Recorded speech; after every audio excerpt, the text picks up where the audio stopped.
Bienvenue sur Africa 24 dans cette nouvelle édition du 12-15. Voici les titres de l'actualité. Mohamed Ould Ghazouani élu avec 52% des suffrages. La Cour constitutionnelle vient de valider sa victoire, exposant des cas de fraude. 4 candidats de l'opposition contestent toujours l'issue de la présidentielle mauritanienne du 22 juin. La zone de libre-échange au cœur de la stratégie de l'Union africaine visant à booster le commerce intra-africain en Afrique où les échanges entre pays ne représentent que 18% du commerce. Et les petits agriculteurs du Poul, confrontés aux difficultés, la Fondation Perspective d'Avenir a décidé de leur venir en aide grâce notamment au programme d'appui à la relance de la productivité agricole.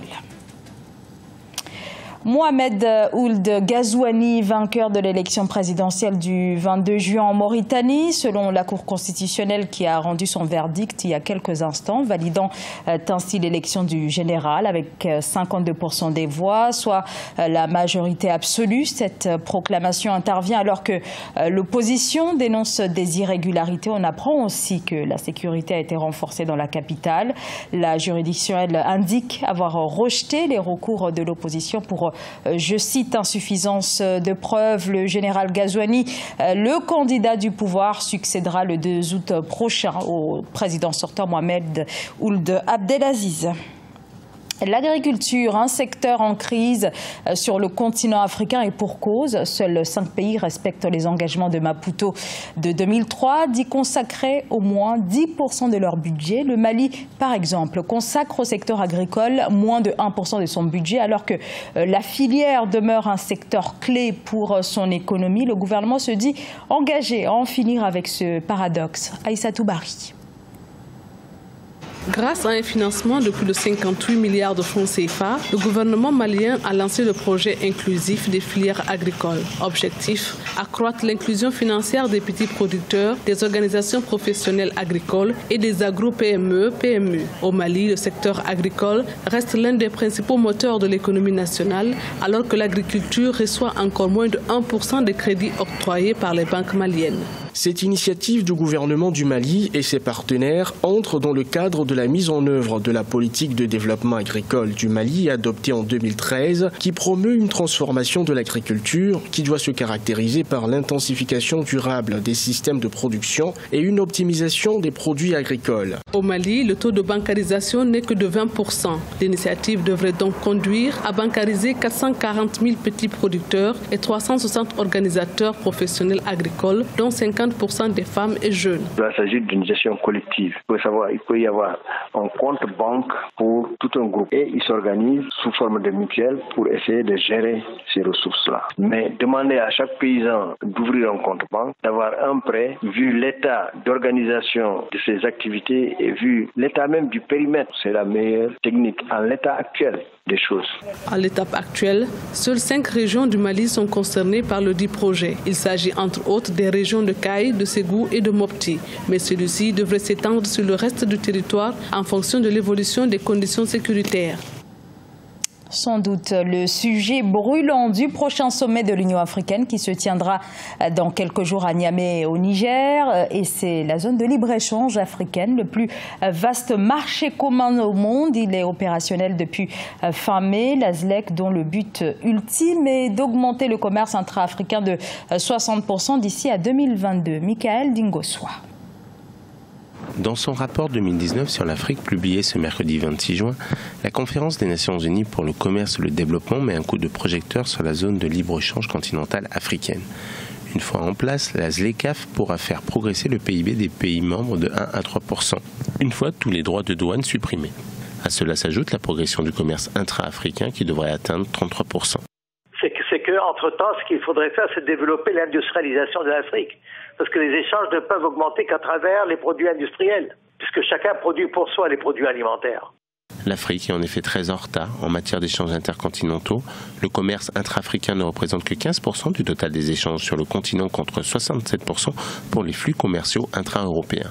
Grâce à la zone de libre-échange continentale, l'essor du commerce intracontinental aura un double avantage. Attirer les investisseurs étrangers et créer des débouchés qui favorisent l'industrialisation de l'Afrique par l'accroissement des chaînes de valeur régionales. Les investissements les investisseurs étrangers vont venir, puisque le marché sera beaucoup plus grand. Et ce sera beaucoup plus que les 33%. Parce que quand il y a l'industrialisation qui s'en mêle, on va monter à entre 40 et 50% avant 2050. Pour rappel, la zone de libre-échange continentale est officiellement entrée en vigueur le 30 mai. 22 pays en sont membres, soit le seuil minimum requis pour son lancement qui ouvrira la voie de la constitution d'un marché unique de 1,2 milliard de consommateurs. La ZLECAf doit être officiellement lancée le 7 juillet par l'Union africaine lors de son sommet à Niamey.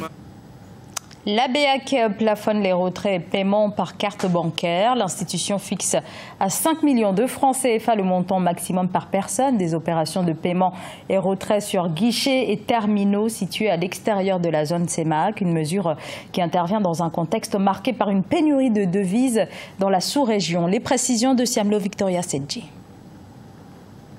La Banque des États d'Afrique centrale veut mettre définitivement fin aux fuites de devises au sein de la communauté économique et monétaire d'Afrique centrale. Depuis le 10 juin, des mesures de restriction des sorties de devises via carte bancaire à débit immédiat, carte de crédit et carte prépayée ont été édictées. Le montant des opérations de paiement et de retrait hors CEMAC est désormais plafonné à 5 millions de francs CFA par individu et par voyage. Utilisation à l'extérieur de la CEMAC des instruments de paiement électronique est restreinte aux transactions courantes dans la limite des seuils d'allocation des devises prévus par la réglementation d'échange. S'agissant du règlement des transactions à distance, notamment les paiements en ligne, il est plafonné à 1 million de francs CFA par personne et par mois. Au-delà de ce montant, le voyageur doit justifier les montants sollicités avant ou après les avoir utilisés. Pour l'instant, il faut aller regarder dans le détail de la mesure comment est-ce qu'à chacun des compartiments elle s'applique et surtout faire un gros travail de communication pour qu'elle ne devienne pas à terme non seulement discriminatoire, mais aussi qu'elle empêche le développement des échanges et qu'elle empêche d'accéder à un certain nombre de biens et services pour les particuliers ou bien pour les entreprises. Donc voilà les deux réserves que moi j'aurais, mais pour le reste, en termes d'évaluation, il faut se donner encore une marge de temps. Il s'agit pour la BEAC de freiner le blanchiment des capitaux, le terrorisme et le commerce informel qui entraînent des pertes de près de 50% du produit intérieur brut de l'Afrique subsaharienne, selon l'institution.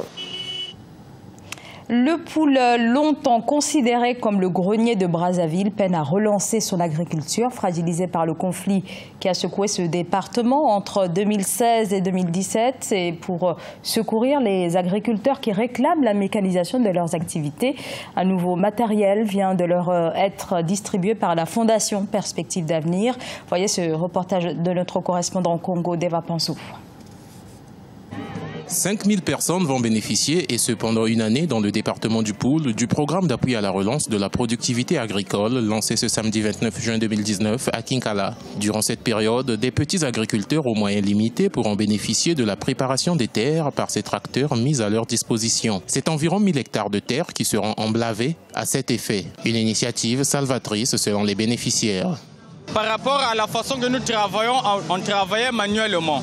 Maintenant, là, on se retrouve à une robotisation, donc la production sera vite élevée avec ces machines. Ces dons-là, ça va, parce que je peux porter les légumes pour aller au marché, mettre les légumes ici, là, je m'en vais vendre ça au marché.